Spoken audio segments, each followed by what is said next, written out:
తెలంగాణ రాజకీయాల్లో మరోసారి ఆసక్తికర చర్చ మొదలైంది.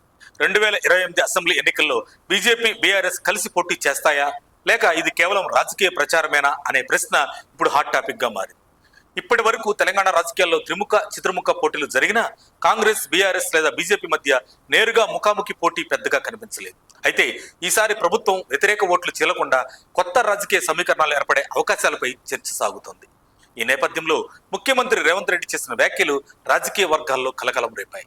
2028 ఎన్నికల్లో బీజేపీ, బీఆర్ఎస్ కలిసి పోటీ చేస్తాయని తనకు స్పష్టమైన సమాచారం ఉందని ఆయన అన్నారు.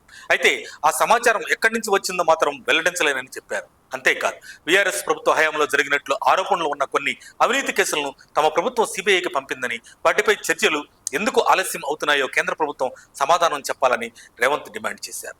మరోవైపు తాను 2034 వరకు తెలంగాణ రాజకీయాల్లో కొనసాగుతానని, ప్రజలకు సేవ చేయడమే తన లక్ష్యమని స్పష్టం చేశారు.